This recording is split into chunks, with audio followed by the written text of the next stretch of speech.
Hi, this is Krishna Iyer with the Iyer Think Tank in Delaware Beach. Today is Sunday, April 12th.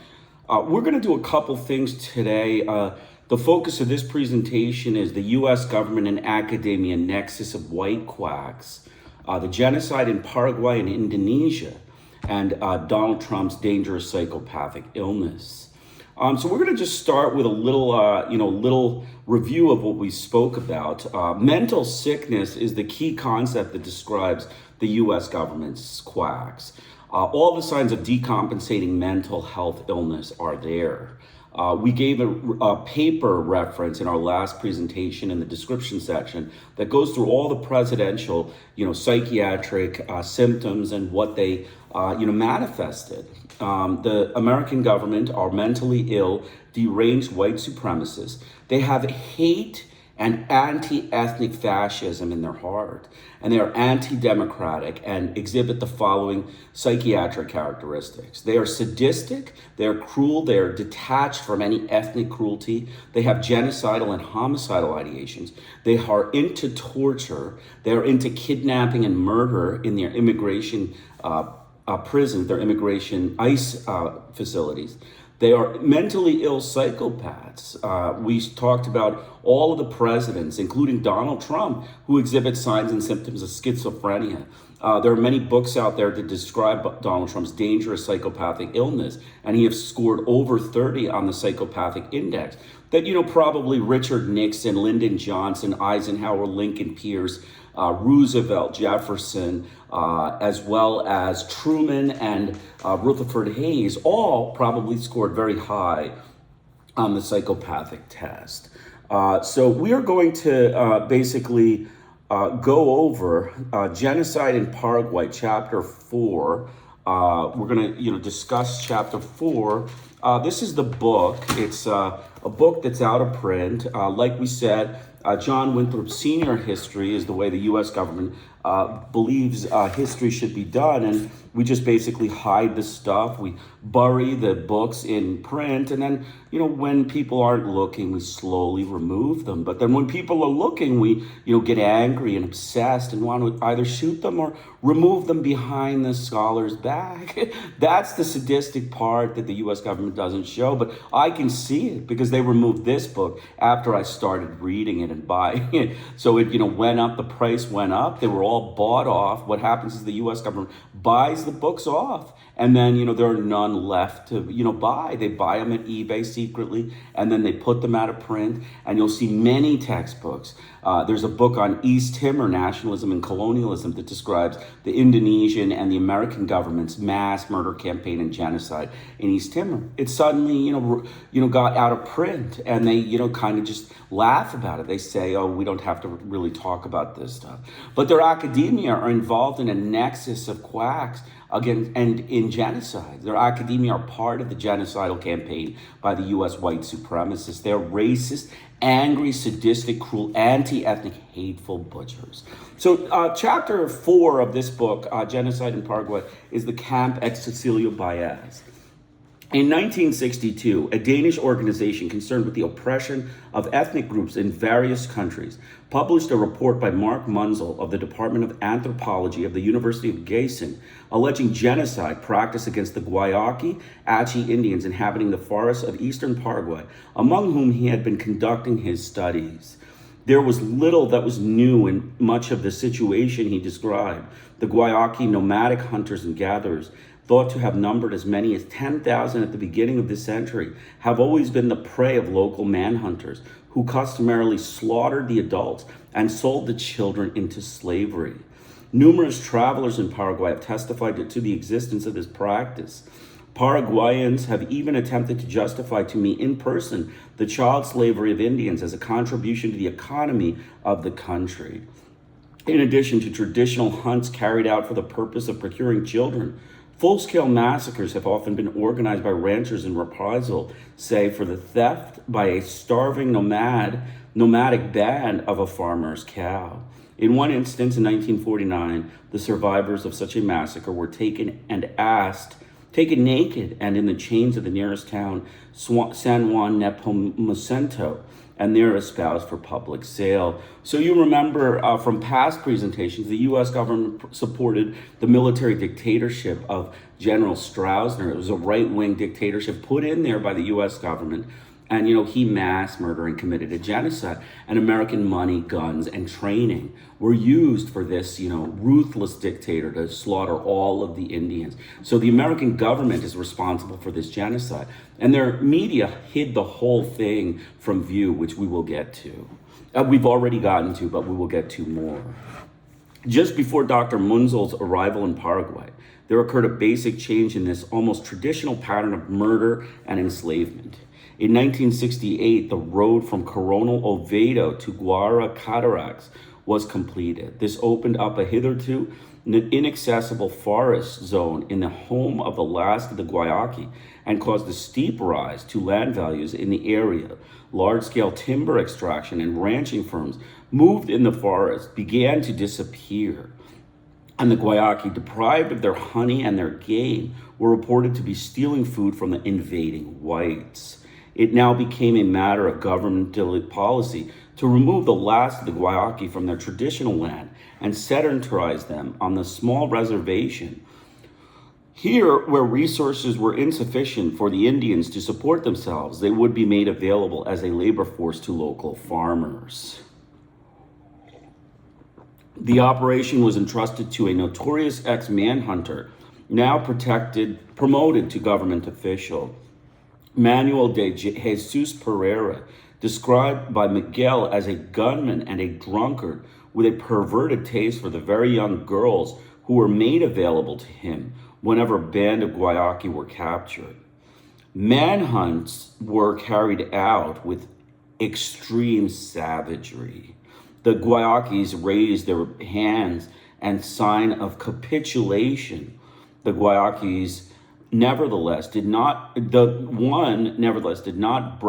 his bow at once and was killed by the hunters. The hunters first raped the young women and then brought the entire band to Silva Q. Those who showed any resistance were dragged at the end of a rope and then tied to the rope. Cecilia Baez, the reservation to which they were taken, seems to be a small Belsen for Indians. There, the first essential was to break rebellious spirits. Manuel Munzel speaks of a chief tortured by the application of burning substances to his chest, of Indians forced into wooden frame that does not allow the victims either to sit down or stand up, and so left in full the sunshine throughout the day, of another kicked by Pereira to the testicles until he lost consciousness. The young girls, he says, were sexually abused by the white administrators. Miguel charges that food and medicine supplied by the government were intentionally withheld, causing death by starvation and epidemic disease.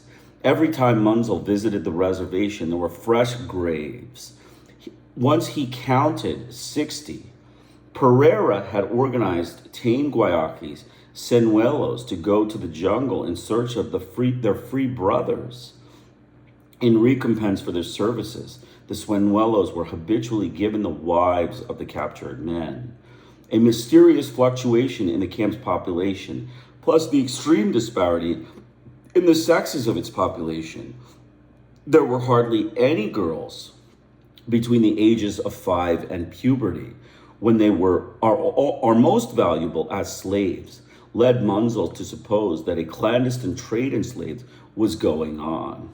All the evidence supplied by this German anthropologist, church leaders, and Paraguay's most respected intellectual supports the view that Cecilia Baez was a camp through which the remaining Guayaki population of Paraguay was doomed to pass into servitude or oblivion. So these crimes against the Indians in Paraguay resembled their crimes in Asia. I mean, I read the Indonesian history and I read the Vietnamese history and the Indo-Chinese history. These crimes that the white frauds of the US government are the same crimes they committed against the poor people of Indochina and the poor people of Indonesia. In the summer of 1972, the Roman Catholic Church of Paraguay stated its grave concern over these abuses and announced that it had informed the Holy See, while the Paraguayan anthropologist Dr. Chase Sardi, Padre Melia, superior of a Jesuit community in Asuncion, and the zoologist Dr. Luigi Maraglia made a public accusation of genocide. Following this scandal, Pereira was dismissed from his post at Cecilia Baez and served a short term in prison. The administration of the camp was taken over by Mr. Jack Santiago Stolz of the New Tribes Mission, the most influential of the North American Protestant missions in Paraguay. Public relief of this change was short-lived.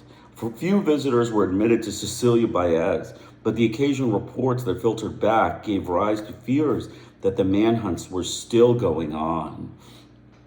In February 1973, a German tourist who visited the camp found a group of 20 Guayakis who had obviously just been brought in.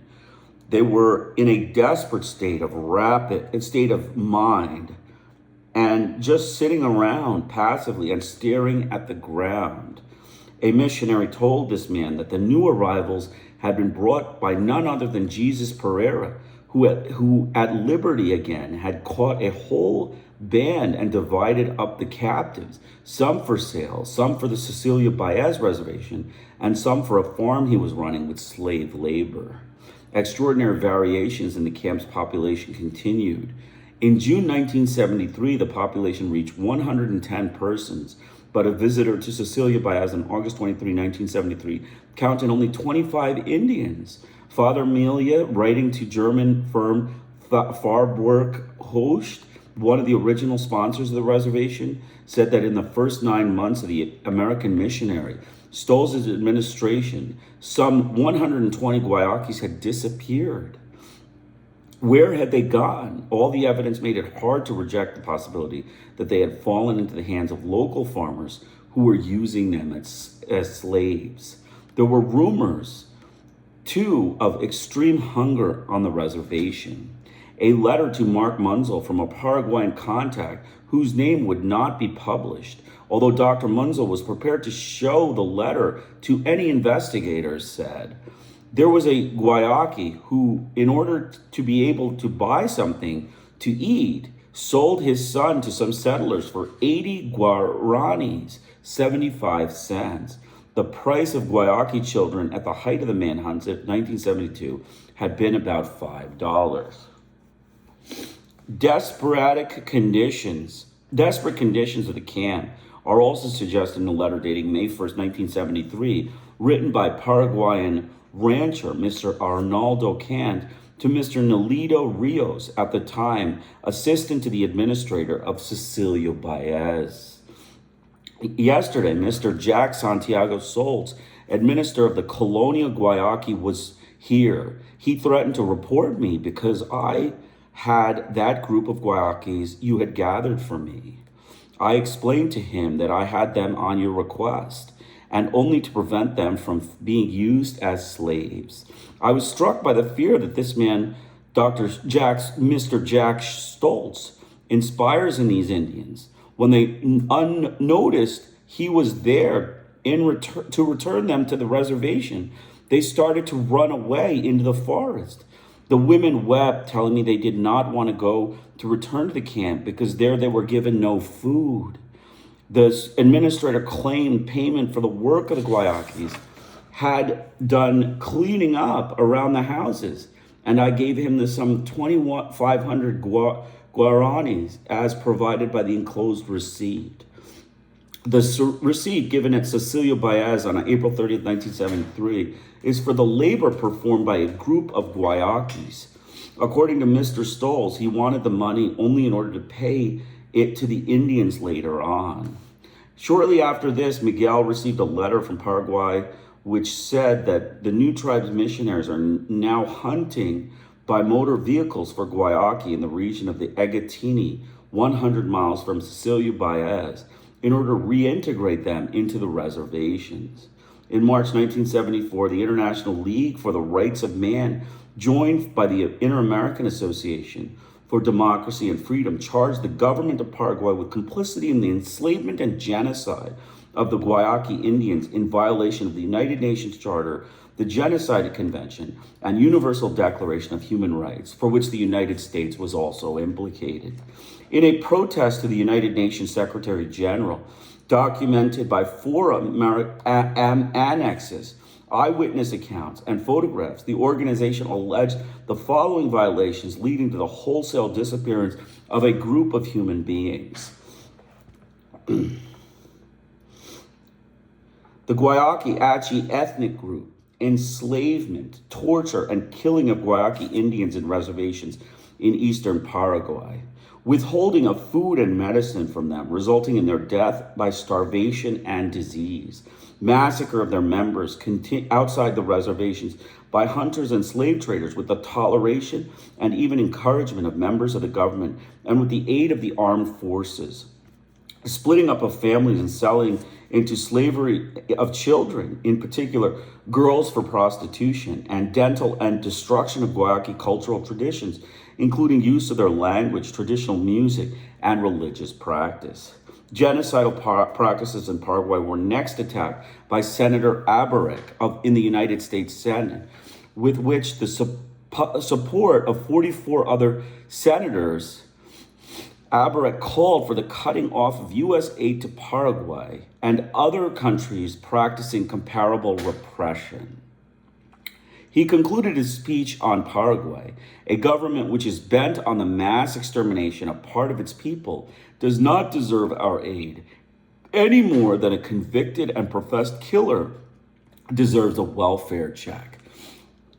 The attack by the senator was vigorously supported by churchmen and intellectuals in Paraguay. A letter published in the American paper La Tribuna said the Department of Missions of the Paraguayan Episcopal Conference has denounced and denounces, basing its denunciations on concrete data, which has been duly investigated, the existence of cases of genocide. It desires to be a sweeping investigation, especially into the situation of certain indigenous groups of Paraguay who are especially threatened in their ethnic survival. The letter was signed by MGR Alejo Allover, Bishop of the Chaco region, and by Padre Bartolomeu Melia of the Jesus Order. So you can see the U.S. government, the white frauds of the American government, they committed a genocide against these Indians because of their anti-ethnic fascist hate. They hide this hate, they conceal it, through big political ways. They make complex their government, and it is a fraud, illegitimate government of the United States of America. It is an illegitimate group of white quacks that run the government, and they conceal their hate, and then when it manifests, they pretend it's not really hate. It's some sort of, mechanical reason they have to commit rape, torture, and murder. I mean, that's really what the U.S. government is about. They're a group of vicious thugs. To these protestations, the defense minister, General Marcia Samaniego, made his reply, stressing that there was no intention of destroying the Guayaki. He argued that, by definition, genocide was ruled out. Although there are victims and victimizer, there is not the third element necessary to establish the crime of genocide. That is intent. Therefore, as there is no intent, one cannot speak of genocide. In October 1974, Donald McMullen and I went to Paraguay for the Sunday Times in an attempt to discover the truth about Cecilio Baez. To be able to visit the camp, it was necessary to make a formal application to Colonel Infenzone, director of the Native Affairs Department responsible for the appointments of Jesus Pereira and Jack Stoltz. In due course, he was summoned into the colonel's presence. Colonel Infenzone was well aware that of the bad publicity Cecilio Baez had received in the international press, and he appeared reluctant to grant permission for a visit, basing this reluctance on the circumstances that a French couple who had visited the reservation had filmed Indians in the act of sexual intercourse. He dismissed all the charges that had been made as malicious inventions and described Cecilio Baez as a benevolent experiment, a haven where the Indian could take refuge from his persecutors, coming and going as he willed. A visit, he said, might be arranged but we would have to be accompanied by an official from his department. He would also require the permission of his superior, the minister. There followed a delay of several days while our application was under consideration, a delay which provided time for several interesting interviews. We spoke to Professor Chase Sardi, the leading authority on the Indians of Paraguay, who was of the opinion that the manhunts against the Guayaki were still being conducted with undiminished ferocity. The Bishop of Chaco region, Major MGR Alojo Ovalar, went further, making an attack on North American missionaries, who he said seemed indifferent to the spiritual, let alone material welfare of the primitive peoples among whom they work, subjecting them instead to commercial exploitation. As an example, he said that the missionaries had themselves set up as middlemen in the chase, compelling the Indians there, who lived by hunting and trapping, to sell their skins through the mission. Traders who attempted to deal directly with the Indians had actually been threatened with violence. These missionaries, said the bishop, are also implicated in the grave crimes of ethnocide.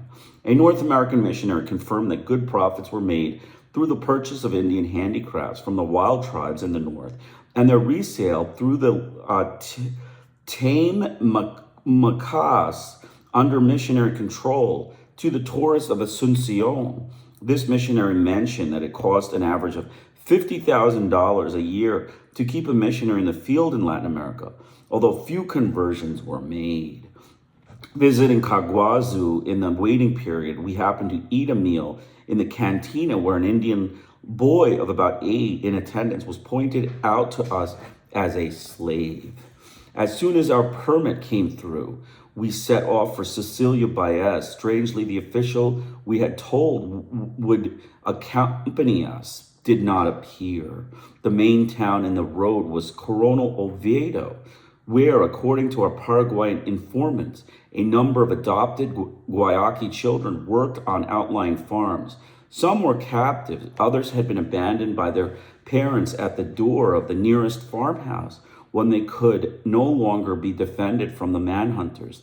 2 such waves had recently been taken to the United States, one by a Peace Corps member, the other by a visiting scientist. In the large forest area between Colonel Oviedo and Cecilia Baez, still designated the Guayaki National Park, not a single Indian remains. The camp of Cecilia Baez proved to be a clearing containing a dozen or so crudely built huts surrounding the missionary substance house. Mr. Stoltz, head of the mission, received us with evident suspicion. He had been radioed by Colonel Infanzon to expect us 3 days earlier, as our late arrival may have caught him off guard. He questioned us closely about the motives of our visit, and it seemed clear to us that we would have to regard Mr. Stoltz as virtually a functionary of the Paraguayan government, empowered to turn us away if he felt we might damage his position. A small number of Guayakis, dressed in dirty mission clothing, were apathetic, wandering about. Some suffered from skin ailments, sores, and decaying teeth, while the children had the distended stomachs characteristic of malnutrition. The camp smelled strongly of human excrement. Mr. Stoltz told us that the camp's population was 300. It had been only 50 when he visited in January 1974 by Jonathan Candle of the New York Times, and we asked Mr. Stoltz where the new arrivals had come from. He replied evasively that they came time to time during the night. It is hard indeed to believe that free Indians reached Cecilia Baez of their own volition, covering 100 miles from the nearest Guayaki area, much of the distance across the ranches and farmlands of hostile whites. Stoltz attempted to hide the fact that the Indians were still hunted and their children enslaved. It's the smart thing to own a Guayaki around here, he said. I guess it's a kind of status symbol. He informed us that most of the adult males at the camp were away working for farmers. They received 100 guaranis, about 85 cents a day. They have no sense of trade or money, he said. One of his colleagues, who had not been present when Stoltz gave us the facts, provided a different version. The farmers promised the Indians 200 guaranis a week, but usually fobbed them off with an old shirt or worn out pair of pants. The missionary made it clear that Stoltz had indeed been out on a recent Indian hunt because he said that the camp's administrator had been narrowly missed by an arrow. There are about 12 small huts in the immediate area of the mission house. These averaged some 15 feet square, and it was difficult to imagine how many, as many 300 Indians could have been shoved and sheltered in them. We saw about 35 guayakis in all, about half of them the possessors of skin of the extraordinary waxen whiteness for which the anthropologists have been able to offer no explanation. All of them were extremely mongoloid in appearance, and many could have passed for Eskimos.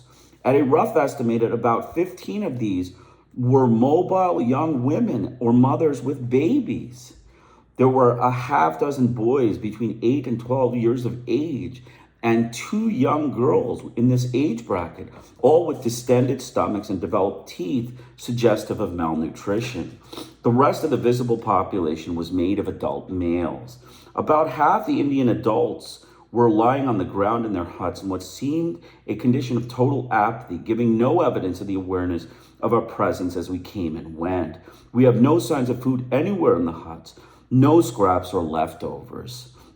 Having finished his photography in the central area of the camp, my photographer strolled off toward 2 huts in the outskirts, followed by Mr. Stoltz's son, who by now was carrying his tripod, and a smiling young missionary who assured him that there was nothing more to be seen. In one hut, he found 2 old Indian ladies in the last stages of emaciation and clearly on the verge of death. They lay on the ground, apparently abandoned to their fate. This was a scene of the kind one associates with the ultimate disasters of Ethiopia or Bangladesh. In a second hut lay a third woman, also in desperate condition, and Mr. Stoltz's son explained that she had been shot in the side while being brought in. If Mr. Stoltz had told us correctly that there were 300 Indians, presuming women were not compelled to work with their menfolk in the farms, men outnumbered the women by about 20 to 1. We found it strange that we should have seen no old men. Where were the womenfolk of all the men away working? By Stoltz's admission, all evidence of Indianness had been vigorously suppressed. The lip ornament worn by all adult males had been removed. Although the Guayaki are a profoundly musical race, no musical instruments of any kind existed at Cecilio Baez. Stoltz permitted no ceremonies to be performed, and there were no longer any shamans or chiefs. All Indians' names, the Achi Guayaki, are named after totemic animals, were forbidden. Mr. Stoltz told me that in his 2 years at the camp, he had made no converts. He ascribed this to the fact that he had not been able to learn the Guayaki language. Before I can bring them to Christ, he said, I must first understand what they believe. So far, he had only been able to discover that they believed in 3 gods, the jaguar, the alligator, and the grandfather. This makes things difficult. When we talk of God's son, they think of a tiger's son nailed to the cross. The missionary believed that all those Indians who remained without hope of conversion were doomed to spend eternity in hell. We were told that the Guayakis working outside the camp would return by midday, but by the late afternoon when we left, they had not appeared, and we were obliged to assume that there was no intention of allowing us to see them. From our visit to Cecilio Baez, we formed the conclusion that the Indian manhunts continue in Paraguay, and the probability is some basis for the allegation of the letter received by Dr. Munzel that the new tribe of missionaries take part in such manhunts. It seems evident that the mission in Cecilio Baez performs no religious function, but it is invaluable to the policymakers of the Paraguayan government and as an efficient instrument for clearing the forest of the remaining Indian population, for taming these Indians, and for transforming them into cheap labor for the settlers who take over when the forest has gone. My eyewitness account, however, cannot be concluded without indicating that a comparable visit to the Chaco area may yield evidence of an even more far-reaching genocidal extermination directed against the Indian forest dwellers. Monsignor Alojo Ovalar's statement that the rule of North American fundamentalist missionaries in that area suggests a fate for the Indians comparable to that of the Guayaki-Achis, received unexpected support from a Protestant missionary I encountered on my trip to the Achi reservation. In what appeared to be an unguarded moment, he told us that the tannin extraction company, believed to be Prados Verdes, is one of the many known to be engaged in the systematic exploitation of the natural resources of the Chaco. The fear among liberals in Paraguay was that the same methods used with such success against the Achi Guayakis, or even more ruthless ones, were extended or about to be extended by the Indians in the Chaco region, and also, indeed, to all other Indian tribes.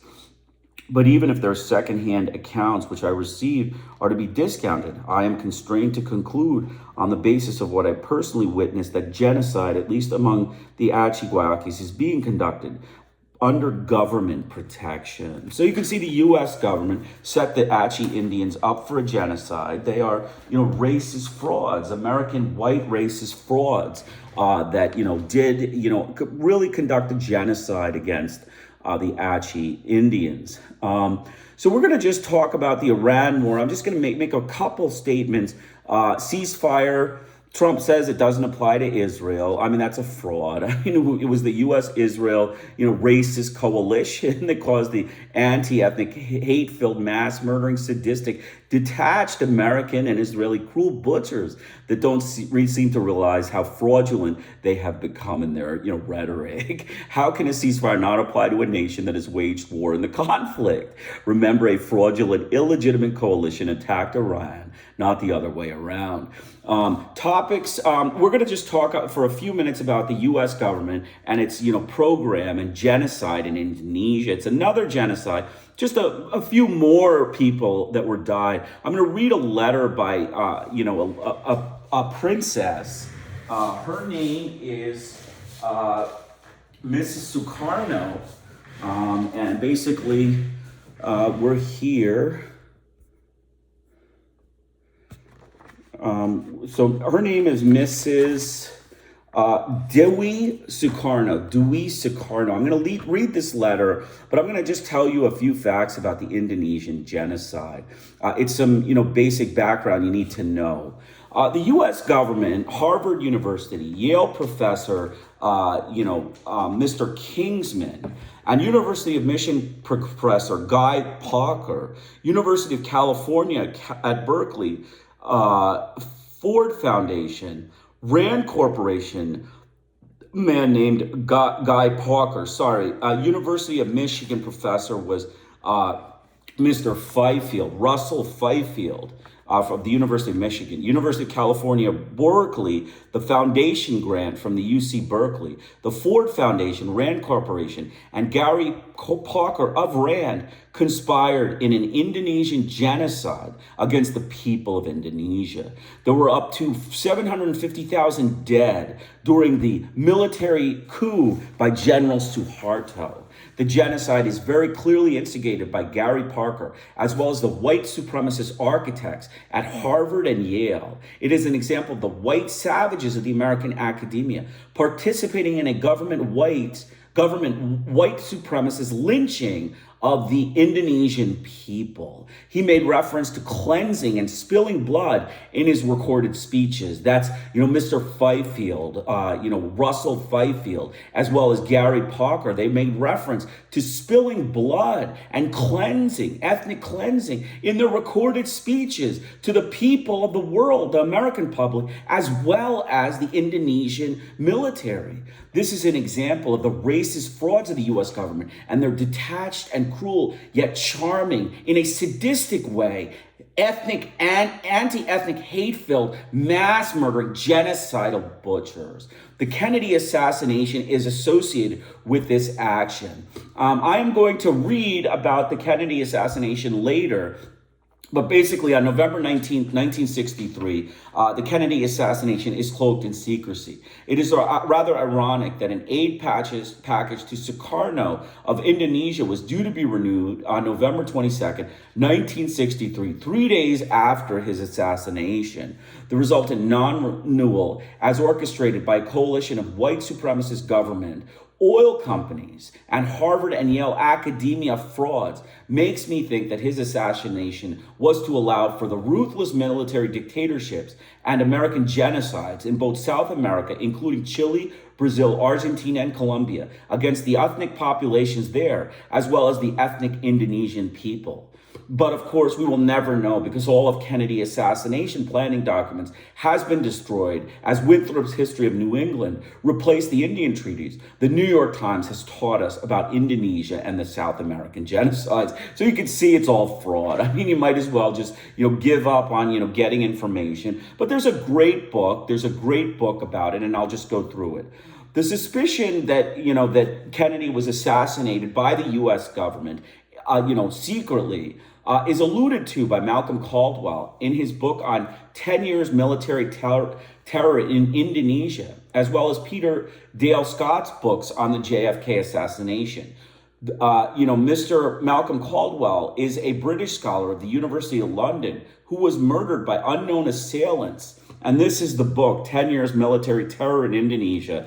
You can try to buy it. It's being put out of print because the U.S. government, as I said, is on to books. They have decided that, Winthrop is not working, if people actually read the book. So they are, in process, while I'm scholarly reviewing their racist fraud action, trying to remove and destroy the book. It's called Winthrop Politics, is destroy all the records that you did of mass murder of ethnics. And they say, and then say you're ethnic champions, right? We're champions of blacks and Muslims and Hindus and Buddhists and all the people in the world, South American champions. The American government are champions of all ethnics, after they slaughter them and then, delete the records, just, burn the records and say that, now you don't know that we weren't champions, but now you can think we're champions and pretend we're champions until we murder you later. I mean, that's basically who they are. They're racist white quacks. So racist white quacks and sadistic detached cruel anti-ethnic butchers. This book is on my website, The Terror and the 10 Years Military Terror in Indonesia is on my website. The website is not yet up, but it will be up in a short period. I'm going to read this letter by Sukarno's widow writes to President Ford. It's in the book if you want to read it. Addressed as His Excellency, President Gerald Ford, the White House, Washington, D.C.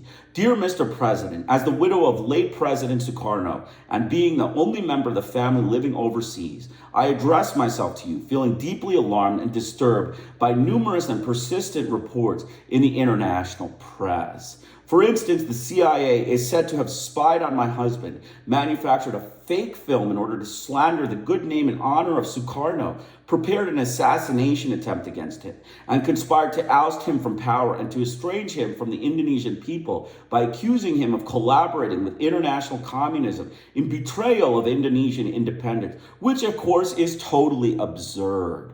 My husband repeatedly informed me that he was fully aware of these immoral, illegal, subversive, anti-Indonesian activities against his beloved Indonesia, his people, and against him personally by the United States. I would like to request from you, as well as from the responsible congressional committees in the United States, a full explanation about these reports and reprehensible practices as carried out by an official United States government agency in the name of several American presidents and governments. Both in 1956 and 1965, the CIA directly interfered in the internal affairs of Indonesia. In 1958, the monstrous action led to a civil war. In 1965, it led to the ultimate takeover of a pro-American military regime, while hundreds of thousands of innocent people and loyal citizens were massacred in the name of this insane crusade against international communism by the United States of America. Still today, 10 years later, many tens of thousands of true patriots and Sukarnoists are locked up in jails and concentration camps, being denied the simplest and most elementary human rights. American companies and aggressive foreign interests are indiscriminately plundering the natural riches of Indonesia to the advantage of the few and the disadvantage of the millions of unemployed and impoverished masses. I must ask you now, Mr. President, in the name of freedom and justice, in the name of decency and relations between states and statesmen, between powerful nations and developing lands, in the name of the Indonesian people and the Sukarno family. Did the United States of America commit these hideous crimes against Indonesia and against the founder of the nation? Will your government be prepared to accept responsibility for these evil practices? Over 100 million Indonesians have been brainwashed, as was the rest of the world, by the present regime's propaganda into believing that the communists carried out an insurrection. My countrymen, as well as everyone else, have the right to know the truth about the historic facts. It will be the painful duty for America now to reveal the CIA involvement in Indonesia and release all information and documents relevant to who really initiated the terrifying bloodbath that led to the overthrow of the legal government and to the inhuman treatment of my husband, who was kept under house arrest for 3 years until his death. Most sincerely, R.S. Dewey Sukarno signed a letter addressed to President Ford. You can see the U.S. racist frauds of the American government, the racist mass murdering frauds that, hid this book, including this letter, in their, eBay denizens so that they could pretend that they're champions of the Indonesians, just like they were champions of the Indo-Chinese, the Indians in South America, the Hispanics in South America, and the blacks in Africa, as well as the Muslims all over the Middle East, the Persian Muslims. So, America's our champions, ethnic, mass murdering, sadistic, cruel, detached, hateful, butchers, genocidal champions. They're champions in ethnic genocide. That's all the champion, the white frauds of the American government and academia are considered. The third thing we're going to do is The Dangerous Case of Donald Trump. I picked 2 pages. The title of it is Donald Trump's Trust Deficit is the Problem. It's a small book.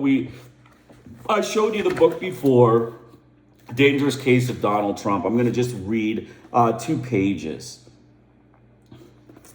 We hear repeatedly that Trump is a manager like chaos.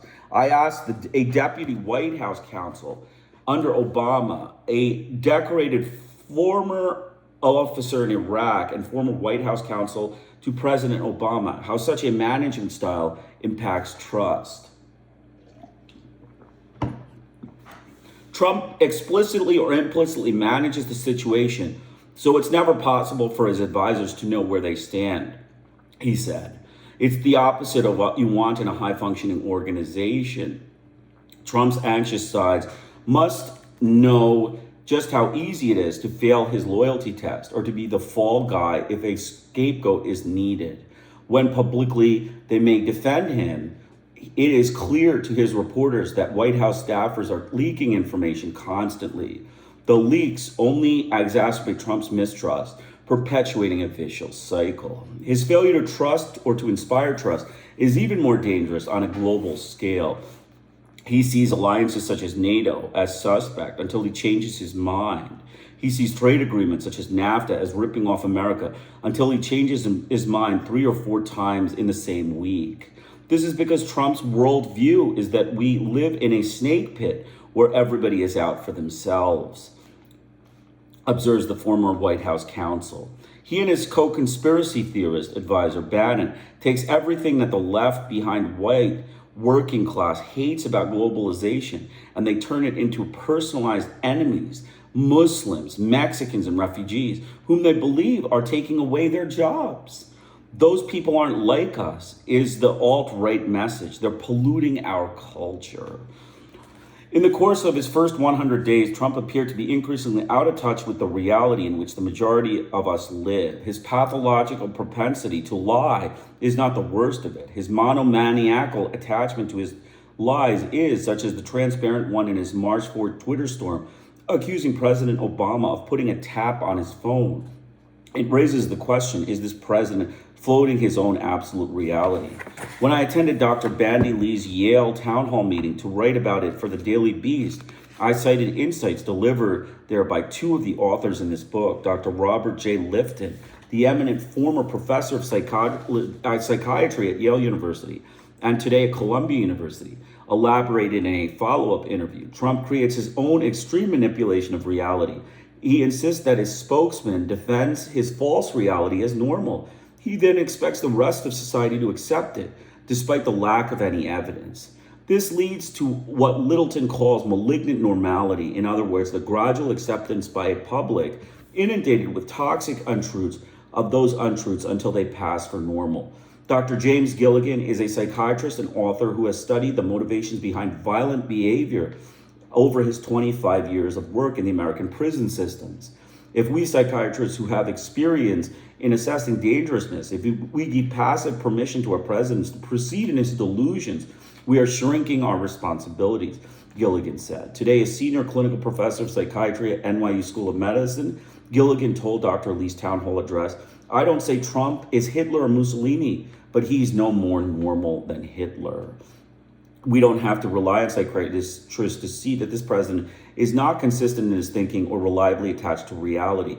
We have had vastly more exposure to Donald Trump's observable behavior, his writing and speaking, than any psychiatrist would have after listening to him for years.